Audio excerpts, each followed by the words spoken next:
जय हिंद दोस्तों। आज की क्लास महासंग्राम होने वाली है, तो फटाफट इस क्लास को शेयर कर देंगे अपने दोस्तों के पास।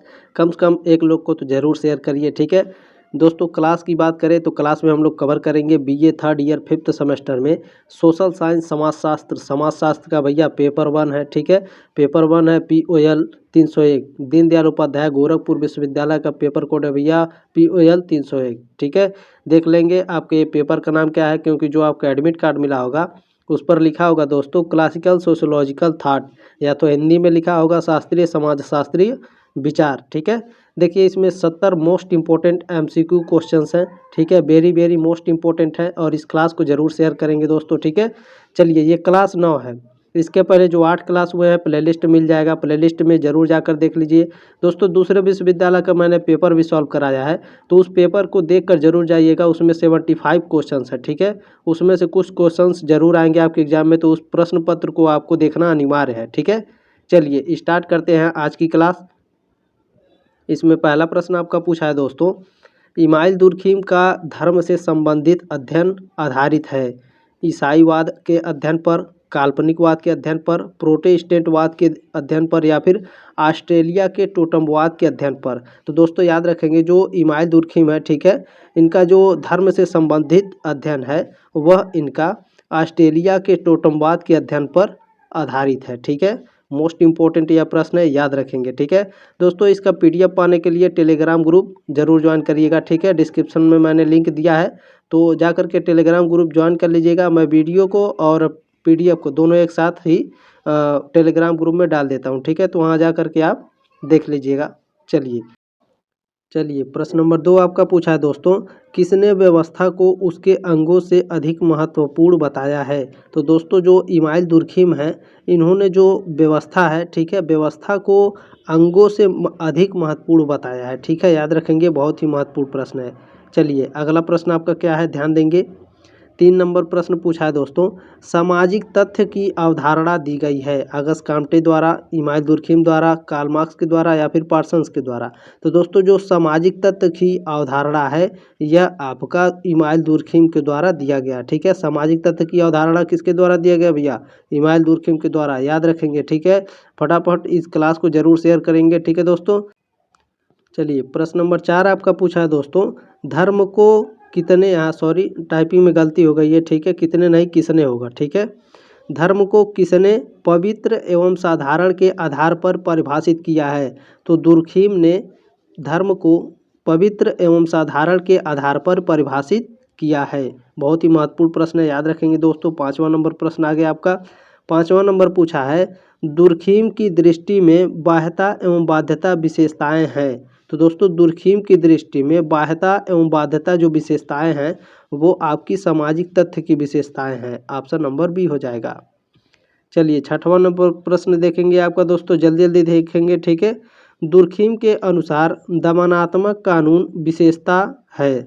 दमनात्मक कानून की विशेषता क्या भैया इमाइल दुर्खिम के अनुसार, तो आदिम समाज की विशेषता है, ठीक है। इमाइल दुर्खिम के अनुसार जो दमनात्मक कानून की विशेषता है वह आदिम समाज की है, ठीक है, याद रखेंगे, बहुत ही महत्वपूर्ण है। 7वां नंबर प्रश्न आ गया आपका, इमाइल दुर्खिम के अनुसार समानता के आधार पर एकता है। दुर्खिम के अनुसार दोस्तों समानता के आधार पर एकता क्या है, तो यांत्रिक एकता है, ठीक है। समानता के आधार पर एकता क्या है, यांत्रिक एकता, याद रखेंगे। चलिए 8वां नंबर प्रश्न आ गया आपका, निम्नलिखित में से कौन सा नाम भौगोलिक निश्चयवाद से संबंधित नहीं है। क्वेटलेट, ग्वेरी, हिंटिंगटन, या फिर स्पेंसर। तो इसमें पूछा क्या है, भौगोलिक निश्चयवाद से संबंधित नहीं है। इन चारों में से कौन सा नाम है जो भौगोलिक निश्चयवाद से संबंधित नहीं है। तो स्पेंसर जो है वो भौगोलिक निश्चयवाद से संबंधित नहीं है।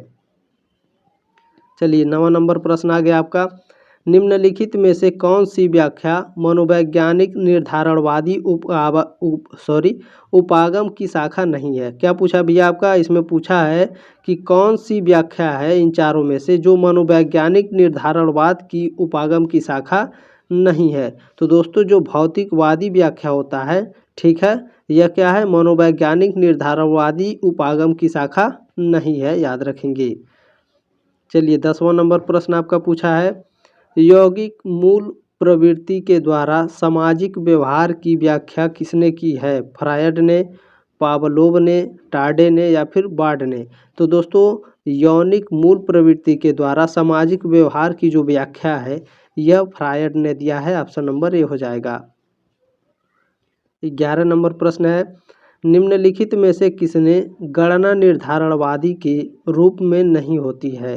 दोस्तों ठीक है, ये चारों हैं, यहाँ पर चारों नाम दिया गया है आपको लेखकों के, और पूछ रहा है ठीक है किसकी गणना निर्धारणवादी के रूप में नहीं होती है? पार्सन्स की, कार्ल मार्क्स की, फ्रायड की या फिर हंटिंगटन की? तो दोस्तों याद रखेंगे जो हंटिंगटन है ठीक है, कभी कभी देखिए कभी हंटिंगटन लिखेगा, कभी हिटिंगटन लिख करके देता है ऑप्शन में, तो दोनों याद रखिएगा ठीक है। तो जो हिटिंगटन है दोस्तों, इनकी जो गणना है वह निर्धारणवादी के रूप में नहीं होती है। चलिए 12वां नंबर प्रश्न है आपका, दुर्खिम के अनुसार समाज बदलता है। तो दुर्खिम के अनुसार समाज सामयवी समैक्य से यांत्रिक समैक्य में बदलता है। ऑप्शन नंबर सी हो जाएगा। 13 नंबर प्रश्न आपका पूछा है, दुर्खिम ने सामाजिक तथ्यों का विभाजन किया है 3 श्रेणियों में, 5 श्रेणियों में, 4 श्रेणियों में या कोई नहीं? तो दोस्तों इमाइल दुर्खिम ने सामाजिक तथ्यों का जो विभाजन किया है वह किसी में भी नहीं किया है ठीक है। क्यों नहीं किया भैया? तो इन्होंने विस्तार में किया है ठीक है, श्रेणियों में नहीं बांटा है, विस्तार में इन्होंने सामाजिक तथ्यों का विभाजन किया है ठीक है। श्रेणियों में नहीं किया है, याद रखेंगे, विस्तार में किया है, इसलिए उपरोक्त में से कोई नहीं ठीक है। चलिए 14वां नंबर प्रश्न है आपका, दुर्खिम ने तुलनात्मक पद्धति का उपयोग किया है 2 समाजों में समानताएं खोजने में, 2 समाजों में असमानताएं खोजने में या फिर किसी चर में सहगामी साचार खोजने में या उपरोक्त में से कोई नहीं? तो दोस्तों जो इमाइल दुर्खिम है ठीक है, इन्होंने जो तुलनात्मक पद्धति का उपयोग किया है वह 2 समाजों में समानताएं खोजने के लिए किया है ठीक है। चलिए 15वां नंबर प्रश्न आपका पूछा है, देखिए यहाँ पर दोस्तों इस टाइप के प्रश्न पूछे जाएंगे ठीक है, याद रखेंगे, बहुत ही महत्वपूर्ण है ठीक है, ध्यान देंगे, ध्यान से पढ़िएगा। चलिए यहाँ पे पूछा है 15वां नंबर, दुर्खिम के अनुसार सामाजिक तथ्य की निम्नलिखित विशेषताएं हैं। तो दोस्तों दुर्खिम के अनुसार, अभी मैंने ऊपर आपको पढ़ाया है कि दुर्खिम के अनुसार सामाजिक तथ्य की विशेषताएं कौन कौन सी है। अगर आप हवा में पढ़ेंगे तो कुछ भी याद नहीं रहेगा ठीक है। तो क्या पढ़ाए हैं दोस्तों हम? तो याद रखिएगा बाध्यता और बाह्यता ठीक है, 1 और 3। तो ऑप्शन में हम लोग देख लेंगे हमारा कौन सा सही है ठीक है। दुर्खिम के अनुसार सामाजिक तथ्य की विशेषता बाध्यता और बाह्यता है। चलिए 1 और 3 देखेंगे किस में हमारा है, तो देखिए ऑप्शन नंबर ए में हो जाएगा हमारा 1 और 3 ठीक है। चलिए इस टाइप के प्रश्न जरूर पूछे जाएंगे, ध्यान रखेंगे। चलिए 16वां नंबर प्रश्न है आपका दोस्तों, निम्नलिखित में से कौन सी पुस्तक इमाइल दुर्खिम द्वारा सबसे पहले लिखी गई? वेरी वेरी मोस्ट इम्पोर्टेंट है ठीक है, यह सबसे फेवरेट क्वेश्चन है सोशोलॉजी का, लगभग हर साल पूछता है, इसलिए मैंने यहाँ पर टाइप किया है, तो ध्यान रखेंगे इस प्रश्न को ठीक है। तो दोस्तों जो इमाइल दुर्खिम के द्वारा सबसे पहले बुक लिखी गई थी the divine of labour in society लिखी गई थी ठीक है। ऑप्शन नंबर सी हो जाएगा 16 का। चलिए अगला क्या है आपका 17वां नंबर, किसने कहा है कि श्रम विभाजन समाज को एकीकृत करता है? मैक्स वेबर ने कहा है, इमाइल दुर्खिम ने कहा है, कार्ल मार्क्स ने कहा है या फिर बी पेरेटो ने कहा है? तो दोस्तों श्रम विभाजन समाज को एकीकृत करता है, यह इमाइल दुर्खिम ने कहा है। चलिए 18वां नंबर प्रश्न आ गया आपका। 18वां नंबर क्या कह रहा है, किसने कहा भौगोलिक पर्यावरण में वे समस्त दशाएं सम्मिलित हैं जो प्रकृति मनुष्य को प्रदान करती है? यह किसने कहा भैया? तो यह कहा है आपके क्वेटलेट ने ठीक है। क्वेटलेट ने क्या कहा? इन्होंने कहा है कि भौगोलिक पर्यावरण में वे समस्त दशाएं सम्मिलित हैं जो प्रकृति मनुष्य को प्रदान करती है। चलिए अगला प्रश्न क्या है आपका, नोट करिएगा दोस्तों, यहाँ पर बहुत ही इंपॉर्टेंट है ठीक है, ये आपके एग्जाम में पूछता है और पूछेगा 100%, याद रखिएगा ये पूछेगा।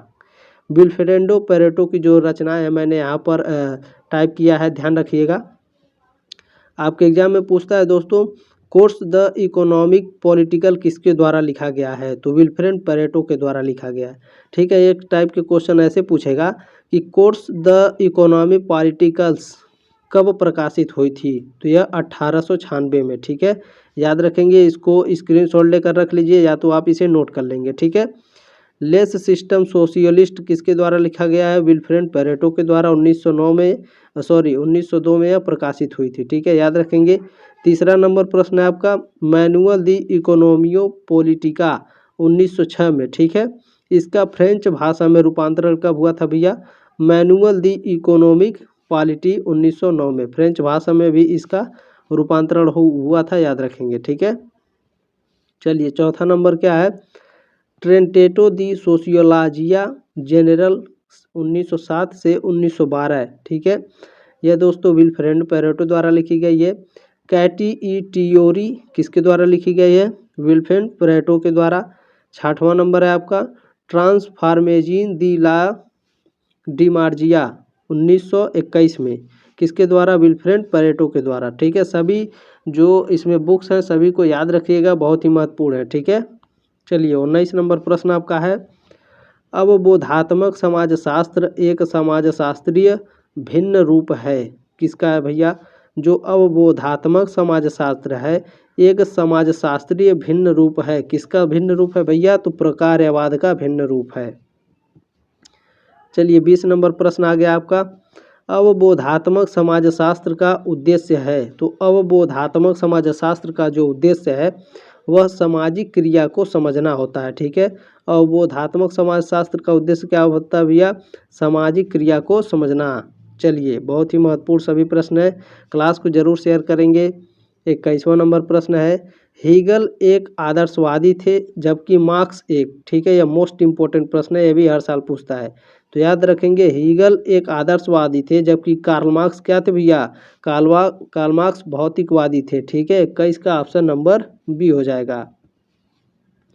चलिए 22 नंबर क्या है? 22 नंबर आपका पूछा है इसमें, किसने कहा है कि वर्गों की समाप्ति ही मानव संघर्ष की समाप्ति है? ये 100% प्रश्न आएगा, तो याद रखेंगे दोस्तों, लेविस कोजर ने कहा था, ठीक है। किसने कहा था भैया कि वर्गों की समाप्ति ही मानव संघर्ष की समाप्ति होगी? तो यह लेविस कोजर ने कहा था, ठीक है, याद रखेंगे। 22 का ऑप्शन नंबर ए हो जाएगा।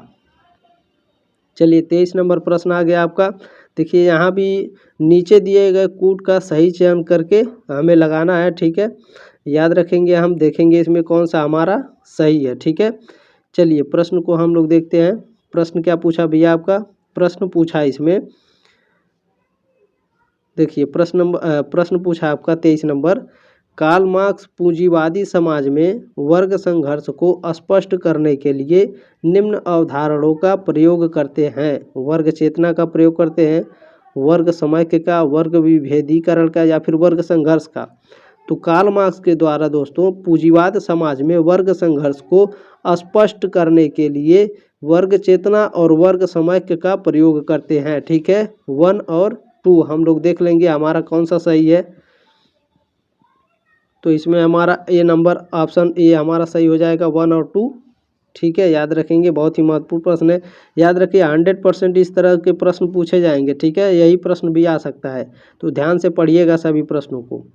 24 नंबर प्रश्न आपका पूछा है, वैज्ञानिक समाजवाद के संस्थापक कौन थे? Lewis Coser, Auguste Comte, Karl Marx या फिर एंगेल्स? तो वैज्ञानिक समाजवाद के जो संस्थापक थे दोस्तों वह आपके कार्ल मार्क्स थे, ऑप्शन नंबर सी हो जाएगा, ठीक है। अभी मैंने ऊपर आपको पढ़ाया भी है। चलिए आगे बढ़ते हैं, आपका अगला प्रश्न इसमें देखते हैं। 25 नंबर प्रश्न क्या है भैया? 25 नंबर प्रश्न आ गया आपका, ऐतिहासिक भौतिकवादी एक हठधर्मी नहीं है, ठीक है, न ही कोई सूत्र, किंतु एक यथार्थ विज्ञान है और मूर्त अध्ययन तथा ऐतिहासिक खोज का साधन है। यह कथन किसका है? तो यह कथन किसका भैया? हीगेल का है, ठीक है।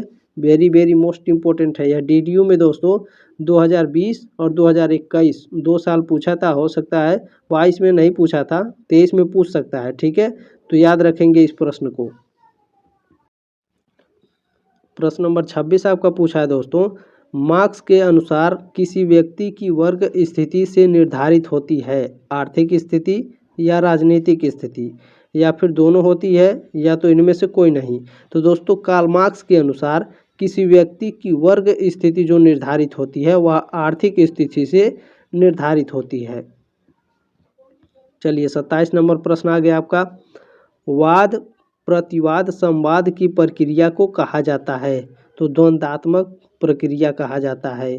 ऑप्शन नंबर ए हो जाएगा।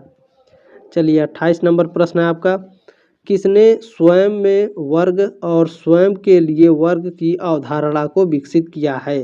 तो यह किया है आपके कार्ल मार्क्स ने। ऑप्शन नंबर बी हो जाएगा। वेरी वेरी मोस्ट इंपॉर्टेंट है, यह भी कई बार पूछ चुका है आपके एग्जाम में, ठीक है, तो आने की संभावना है, याद रखेंगे, ठीक है। किसने स्वयं में वर्ग और स्वयं के लिए वर्ग की अवधारणा विकसित किया है? तो कार्ल मार्क्स ने।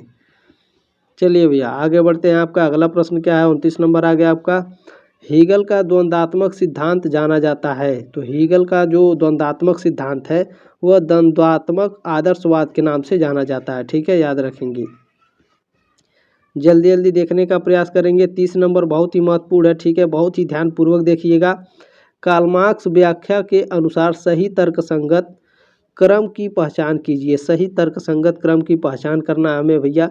तो ऐसे प्रश्न जो आता है तो क्या करते हैं बच्चे, इसको स्किप कर देते हैं या फिर ऐसे, ठीक है, क्या करते हैं तो इसे अंडब्बू लगा देते हैं, ठीक है, क्या करते हैं अंडब्बू अंगल मंगल करके, ठीक है, तो ऐसा मत करिएगा, मैं आपको बता देता हूँ कैसे करना है, ठीक है। देखिए इसमें जो मार्क्स की व्याख्या के अनुसार जो सही तर्कसंगत है वह स्वयं के लिए, अभी मैंने ऊपर पढ़ाया ना, स्वयं के लिए वर्ग, वर्ग संघर्ष, स्वयं के लिए वर्ग और सामाजिक रूपांतरण, ठीक है, याद रखेंगे। बहुत ही महत्वपूर्ण प्रश्न है, ये आ सकता है, बहुत ही इंपॉर्टेंट है, स्क्रीनशॉट ले लीजिए, ठीक है। चलिए 31 नंबर प्रश्न आ गया दोस्तों, ध्यान रखेंगे। 31 नंबर क्या पूछा है? कार्ल मार्क्स के अनुसार सामाजिक परिवर्तन के 5 महान साधन कौन से हैं जो उत्तरवर्ती से मानव समाज को गत्यात्मक को साकार करते हैं, ठीक है, गत्यात्मक को साकार करते हैं। यहाँ पर 5 आपके महान साधन दिए हैं कार्ल मार्क्स के द्वारा, और ये पूछ रहा है कि इसे क्रम में हमें सजाना है, कौन पहले आएगा, ठीक है।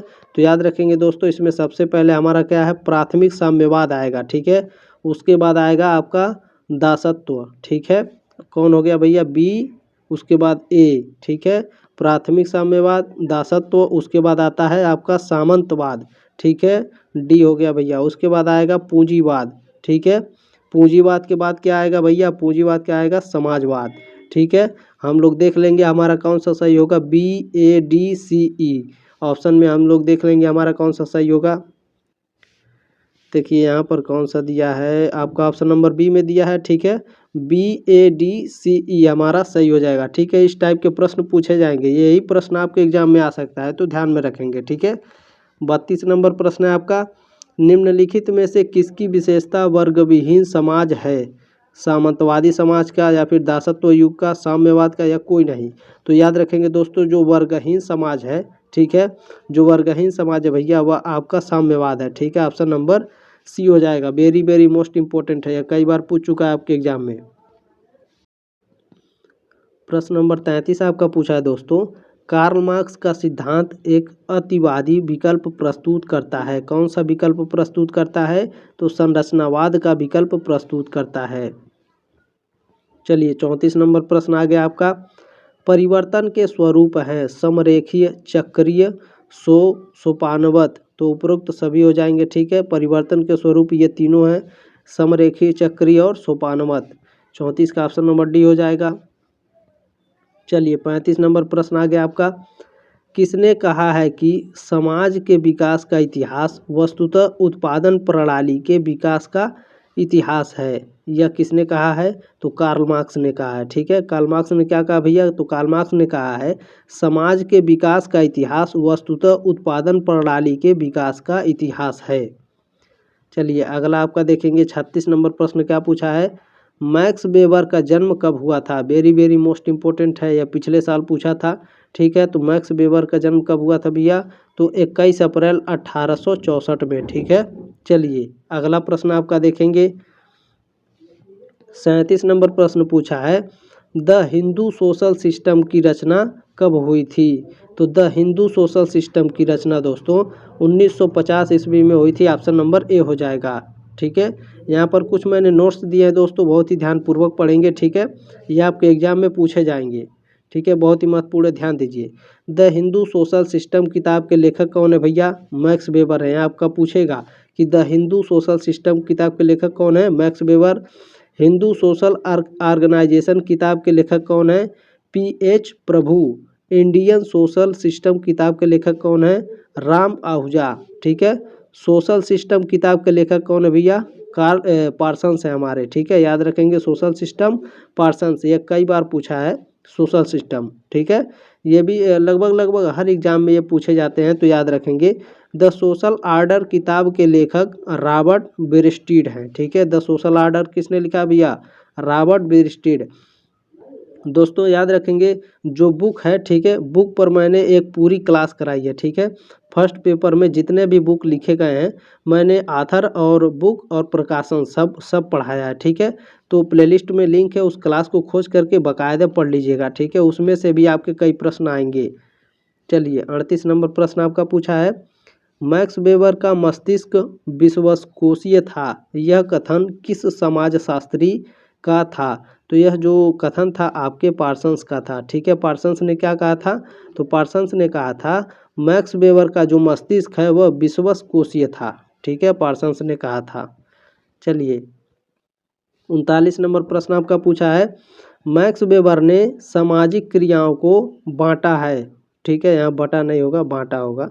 ठीक है, बांटा है, एक मिनट, बांटा है। ठीक है, मैक्स वेबर ने सामाजिक क्रियाओं को बांटा है 4, 3, 2 या फिर 1। तो मैक्स वेबर ने सामाजिक क्रियाओं को 4 वर्गों में बांटा है। 39 का ऑप्शन नंबर ए हो जाएगा। चलिए अगला प्रश्न आपका देखते हैं क्या पूछा भैया। 40 नंबर प्रश्न आ गया आपका, समाजशास्त्र की विषय वस्तु की दृष्टि से मैक्स वेबर किस संप्रदाय के प्रतिपादक हैं? तो दोस्तों जो इस टाइप के प्रश्न पूछे जाते हैं वह 99% जो बच्चे होते हैं वो सी लगा कर चले आते हैं। ठीक है, ए और बी दोनों सही हो गया, ऐसा नहीं है दोस्तों। ठीक है, ध्यान से पढ़िएगा, हवा में मत पढ़िए नहीं तो फेल हो जाएंगे। 40 नंबर प्रश्न क्या है, समाजशास्त्र की विषय वस्तु की दृष्टि से मैक्स वेबर किस संप्रदाय के प्रतिपादक हैं? तो किस संप्रदाय के हैं? तो वह स्वरूपात्मक संप्रदाय के प्रतिपादक हैं, याद रखेंगे। चलिए अगला क्या है, 41 नंबर प्रश्न है आपका, मैक्स वेबर के अनुसार सामाजिक परिस्थितियों के प्रकार हैं बौद्धिक, कलात्मक। ठीक है, तो याद रखेंगे दोस्तों, इसमें ऑप्शन नंबर सी हो जाएगा, ए और बी दोनों। मैक्स वेबर के अनुसार सामाजिक परिस्थितियों के कौन कौन से प्रकार हैं? बौद्धिक और कलात्मक। याद रखिएगा, कलात्मक ना लिख करके कुछ और लिख देगा। ठीक है, यहाँ बुद्धिधात्मक लिख देगा। ठीक है, या फिर कुछ और लिख देगा। तो याद रखेंगे, अगर दोनों आपको याद रहेगा बौद्धिक और कलात्मक, तो आप आराम से इस प्रश्न का उत्तर दे पाएंगे। ठीक है, तो मैक्स वेबर के अनुसार सामाजिक परिस्थितियां बौद्धिक और कलात्मक दोनों होती हैं। प्रश्न नंबर 42 आपका पूछा है दोस्तों, किसने सामाजिक समझ को वास्तविक व व्याख्यात्मक समझ के 2 भागों में बांटा है? तो दोस्तों मैक्स वेबर ने बांटा है। ठीक है, सामाजिक समझ को वास्तविक व व्याख्यात्मक 2 भागों में किसने बांटा है? मैक्स वेबर ने। चलिए अगला प्रश्न आपका देखते हैं, 43 नंबर क्या पूछा है। 43 नंबर है, सामाजिक क्रिया के सिद्धांत को सर्वप्रथम किसने प्रस्तुत किया? तो सामाजिक क्रिया के सिद्धांत को सर्वप्रथम मैक्स वेबर ने प्रस्तुत किया। 44 नंबर प्रश्न है आपका, उपयोगितावादी अवधारणा से संबंधित विद्वान है? तो उपयोगिता अवधारणा से संबंधित जो विद्वान है अल्फ्रेड मार्शल है, ऑप्शन नंबर डी हो जाएगा। 45 नंबर प्रश्न आपका पूछा है, सामाजिक क्रिया व्यक्तित्व क्रिया से पृथक है, यह कथन संबंधित है। यह किसने कहा था भैया? तो मैक्स वेबर ने कहा था। ठीक है, मैक्स वेबर ने क्या कहा था? तो मैक्स वेबर ने कहा था सामाजिक क्रिया व्यक्तित्व क्रिया से पृथक है, ऑप्शन नंबर ए हो जाएगा। चलिए 46 नंबर प्रश्न आपका आ गया है, प्रभुता का सिद्धांत संबंधित है। प्रभुता का सिद्धांत मैक्स वेबर से संबंधित है। ठीक है, प्रभुता का सिद्धांत किससे संबंधित है भैया? मैक्स वेबर से, याद रखेंगे, बहुत ही महत्वपूर्ण है। ठीक है, इस क्लास को जरूर शेयर करिएगा दोस्तों, टेलीग्राम ग्रुप जरूर ज्वाइन कर लीजिएगा, पीडीएफ आपको दे देंगे हम उसमें, और आप इस क्लास का रिवीजन कर लीजिएगा। ठीक है, चलिए 47 नंबर प्रश्न पूछा है, पूंजीवाद वस्तुतः तब उत्पन्न होता है जब मुद्रा की अर्थव्यवस्था प्रारंभ होता है, यह कथन है। यह कथन किसका है? यह कथन मैक्स वेबर का है, ऑप्शन नंबर ए हो जाएगा। चलिए नोट्स यहाँ पर दिया गया दोस्तों, बहुत ही ध्यानपूर्वक पढ़िएगा, ये सब बुक है और प्रकाशन वर्ष है। ठीक है, याद रखेंगे the philosophy of the present किसके कब प्रकाशित हुई थी? 1932 में। ठीक है, यह किसके द्वारा लिखा गया था?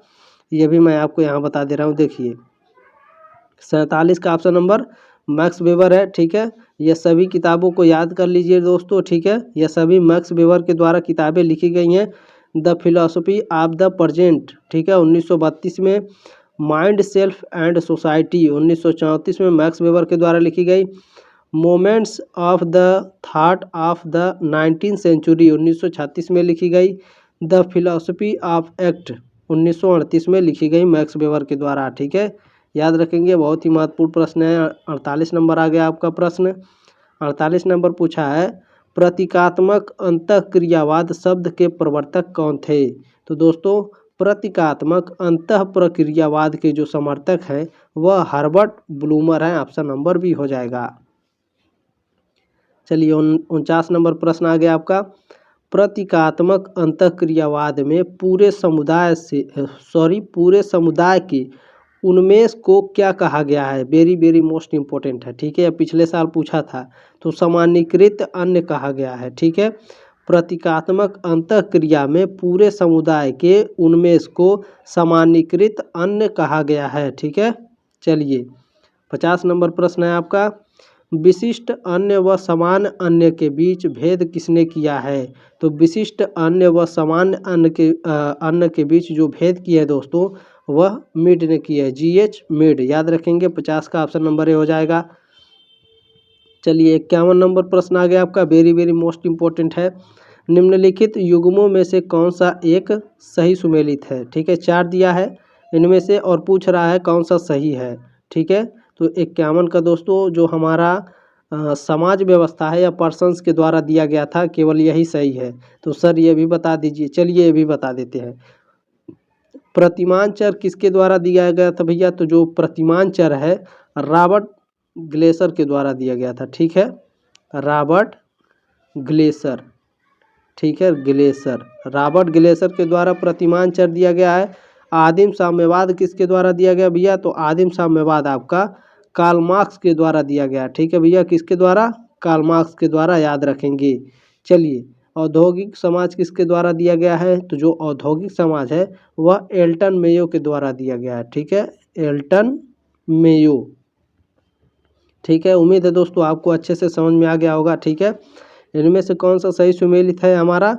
केवल सामाजिक व्यवस्था जो पार्सन्स के द्वारा दिया गया था यही केवल सही है, बाकी ये तीनों गलत है। और मैंने ये भी बता दिया प्रतिमान चर, आदिम साम्यवाद और औद्योगिक समाज इसके द्वारा संबंधित है। ठीक है, प्रश्न नंबर 52 आपका पूछा है दोस्तों, आत्मदर्पण का सिद्धांत किसने दिया है? आत्मदर्पण का सिद्धांत दोस्तों किसके द्वारा दिया गया है? तो CH कूले के द्वारा। ठीक है भैया, आत्मदर्पण का सिद्धांत CH कूले द्वारा दिया गया है, याद रखेंगे। नोट यहाँ पर दिया गया है दोस्तों, याद रख लीजिए आप। ये भी पूछता है आपसे कि आत्मदर्पण का सिद्धांत किस सन में दिया गया था? तो आत्मदर्पण का सिद्धांत 1902 में दिया गया था। ठीक है, याद रखेंगे। किसके द्वारा दिया गया? तो CH कूले के द्वारा। 53 नंबर प्रश्न है आपका, निम्नलिखित में से कौन सा सामाजिक तथ्य नहीं है? ठीक है, ये 4 ऑप्शन दिया है आपको, पूछ रहा है कि इनमें से कौन सा सामाजिक तथ्य नहीं है। दोस्तों जो नौकरशाही होता है यह सामाजिक तथ्य नहीं है। ठीक है, चलिए 54 नंबर प्रश्न है आपका, विशिष्ट अन्य और समान अन्य के बीच भेद किसने किया है? वेरी वेरी मोस्ट इम्पोर्टेंट है। ठीक है, यह सोशल साइंस का फेवरेट क्वेश्चन ये भी है, ध्यान रखेंगे। विशिष्ट अन्य और समान अन्य के बीच जिन्होंने भेद किया है वह GH मीड ने किया है। ऑप्शन नंबर डी है। चलिए 55 नंबर प्रश्न आ गया है आपका। 55 नंबर क्या पूछा है, समाज को स्वजनित किसने माना है? तो दोस्तों समाज को स्वजनित इमाइल दुर्खिम ने माना है। ठीक है, ऑप्शन नंबर ए हो जाएगा। प्रश्न नंबर 56 आपका पूछा है दोस्तों, यहाँ कुछ हम लोग चेंज करेंगे थोड़ा हल्का। ठीक है, चलिए यहाँ दोस्तों आपका 56 नंबर प्रश्न पूछा है, निम्नलिखित में से कौन सा स्पेंसर द्वारा वर्णित समाज का प्रकार नहीं है? सरल, यौगिक, जटिल या इनमें से कोई नहीं? तो दोस्तों इनमें से कोई नहीं है। ठीक है, स्पेंसर द्वारा वर्णित समाज का प्रकार इनमें से कोई नहीं है। प्रश्न नंबर 57 पूछा है दोस्तों, crime and custom in savage society पुस्तक निम्नलिखित लेखकों में से किसके द्वारा लिखी गई है? तो यह मालिनोवस्की द्वारा लिखी गई है। अगला प्रश्न आपका क्या है 58 नंबर, किसने कहा है कि समाजशास्त्र सामूहिक प्रतिनिधानों का अध्ययन करने वाला विज्ञान है? यह किसने कहा? तो इमाइल दुर्खिम ने कहा। प्रश्न नंबर 59 आपका पूछा है दोस्तों, किसने मानव मस्तिष्क को 3 अवधारणात्मक श्रेणियों चेतन, अवचेतन और अचेतन मन में विभाजित किया है? यह किसने विभाजित किया है? तो फ्राइड ने। ऑप्शन नंबर ए हो जाएगा। चलिए 60 नंबर प्रश्न आपका क्या पूछा है, दुर्खिम के अनुसार धर्म का सर्वाधिक आदिम स्वरूप है? तो दुर्खिम के अनुसार धर्म का जो सर्वाधिक आदिम रूप है वह टोटमवाद है। ऑप्शन नंबर बी है। चलिए 61 नंबर प्रश्न क्या है आपका, विशिष्ट अन्न की अवधारणा किसने प्रस्तुत की? विशिष्ट अन्न की अवधारणा जीएच मिड ने की। ऑप्शन नंबर बी है। अगला प्रश्न आपका क्या है 62 नंबर है। 62 नंबर प्रश्न देखेंगे दोस्तों, थर्मिक लॉ ऑफ क्राइम के प्रतिपादक हैं। थर्मिक लॉ ऑफ क्राइम के जो प्रतिपादक हैं वह क्वेटलेट एंड ग्वेरी है। ऑप्शन नंबर ए हो जाएगा। वेरी वेरी मोस्ट इंपॉर्टेंट है, याद रखेंगे, ठीक है। थार्मिक लॉ ऑफ क्राइम के प्रतिपादक कौन है भैया? क्वेटलेट एंड ग्वेरी। चलिए 63 नंबर प्रश्न आपका क्या पूछा है, निम्नलिखित में से कौन प्रकारवादी नहीं है? तो मैनहाइम जो है वह प्रकारवादी नहीं है। चलिए 64 नंबर आ गया आपका। 64 नंबर प्रश्न है, पार्सन्स और सिल्स के अनुसार संक्रिया का अनिवार्य संघटक तत्व है? तो कौन सा संघटक तत्व है? तो कर्ता क्रिया की स्थिति और स्थिति के प्रति कर्ता का अनुकूलन। तो उपरोक्त सभी हो जाएगा, ठीक है। अगला प्रश्न आपका क्या है 65 नंबर प्रश्न पूछा है, मर्टन ने किसके अर्थ में प्रकार की परिभाषा की है? भूमिका के अर्थ में, अंशदान के अर्थ में, समारोह के अर्थ में, या उपरोक्त में से कोई नहीं? तो दोस्तों मर्टन ने, ठीक है, अंशदान के अर्थ में प्रकार की परिभाषा की है। चलिए 66 नंबर प्रश्न आ गया दोस्तों। 66 नंबर क्या आपका है, प्रकारवाद को बृहद और लघु प्रकारवाद में विभाजित करने का प्रस्ताव किसने दिया था? तो यह आर के मर्टन ने दिया था, ठीक है। ऑप्शन नंबर सी हो जाएगा। प्रश्न नंबर 67 आपका पूछा है दोस्तों, प्रतिमान विहीनता शब्द का प्रयोग किसने किया? वेबर ने, मार्क्स ने, दुर्खिम ने, या मर्टन ने? तो दोस्तों सही संयोजन को हमको पहचानना है, तो इसमें कई लोग होंगे तो ध्यान देंगे, ठीक है। प्रतिमान विहीनता जो शब्द है वह दुर्खिम ने और मर्टन ने दिया था, ठीक है। 3 और 4 देख लेंगे हमारा किसमें सही है, ठीक है। 3 और 4 हमारा किसमें सही है? ऑप्शन नंबर डी हमारा सही है, ठीक है। 3 और 4। चलिए 68 नंबर प्रश्न क्या है आपका, निम्नलिखित में से किसने प्रकट एवं अप्रकट प्रकारों की बात की है? मैनहाइम, कार्ल मार्क्स, मैक्स वेबर, या मर्टन? तो दोस्तों जो प्रकट एवं अप्रकट प्रकार हैं यह आपके मर्टन ने दिया था, ठीक है। ऑप्शन नंबर डी हो जाएगा। प्रश्न नंबर 69 आपका पूछा है दोस्तों, संस्कृति अनिवार्यतः मानवीय आवश्यकताओं का प्रत्युत्तर है, यह कथन दिया गया है। यह कथन आपका मालिनोवस्की द्वारा दिया गया, ठीक है, याद रखेंगे। जो मालिनोवस्की है इनका नाम कई तरह से लिख के देता है, ठीक है। मालिनो कभी इस तरह से लिख करके देगा मालिनोवस्की, या तो कभी हटा देगा वह को डायरेक्ट लिख देता है, तो याद रखेंगे, कंफ्यूज मत होइएगा, ठीक है। चलिए लास्ट प्रश्न है 70 नंबर, बहुत ही महत्वपूर्ण है। मालिनोवस्की, ठीक है, देखिए मालिनोवस्की यहाँ पर लिख दिया है, मालिनोवस्की का प्रकारवाद कहलाता है। वास्तव में इनका नाम जो है मालिनोवस्की है, ठीक है। तो मालिनोवस्की का जो प्रकारवाद है वह क्या कहलाता है? तो वह सांस्कृतिक प्रकारवाद कहलाता है, ठीक है भैया। क्या कहलाता है? मालिनोवस्की का जो प्रकारवाद है सांस्कृतिक प्रकारवाद कहलाता है। दोस्तों जो मैंने बताया है आप पेपर को ज़रूर देख लीजिएगा, प्लेलिस्ट में लिंक है, ठीक है। पेपर को ज़रूर पढ़ कर के जाइएगा। दोस्तों मिलते हैं नेक्स्ट क्लास में, तब तक के लिए जय हिंद, वंदे मातरम।